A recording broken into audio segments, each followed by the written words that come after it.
So we're calling this City Council 201 because this is no longer introductory level material. We have entered into an unprecedented time with the President and the Governor and myself having declared states of emergency. It triggers our ability to hold meetings and continue to do business, but in a different way. So under ordinary circumstances, it wouldn't be allowed, but during this time, we're allowed to have our meetings by teleconference or digitally or whatever works for us, and have all of our actions be valid that are conducted that way. So we had a special called meeting a couple of days ago. Was our first to be conducted that way. This is our second, and we'll continue to do this throughout the emergency. Yeah, this is a real important one, and it's part of this difference in our meetings.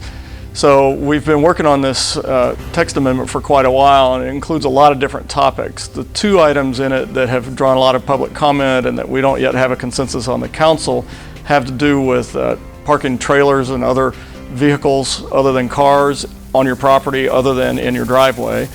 And the other has to do with the permission of gravel driveways and how they have to be constructed and maintained.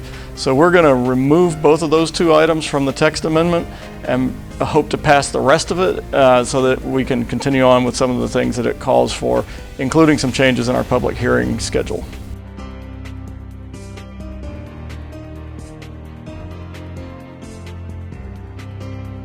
So one of the things we run into with conducting meetings in this different way is that it's really difficult to have public hearings and public input.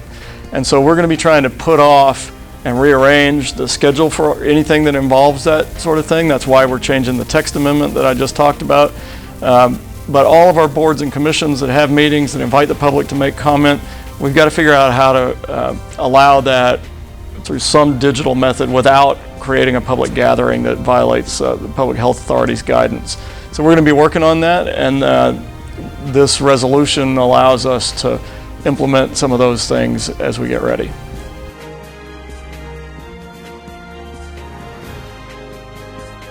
Yeah, as a matter of fact, there's some great news on two different fronts. We're continuing to do business as normally as we can and to keep working on the projects that we can work on safely. Two real important ones. First of all, our spring paving project is set to begin on Monday. We'll publish a full list very shortly, but the first couple of streets are out in the Smoke Rise area. And secondly, we're continuing with the downtown sidewalk project, and we will very shortly be beginning the Henderson Road sidewalk project. So very exciting news on two legacy projects that have been on the books for a long time, and we are actually going to get them started. So thanks to our Public Works Department for their work on that.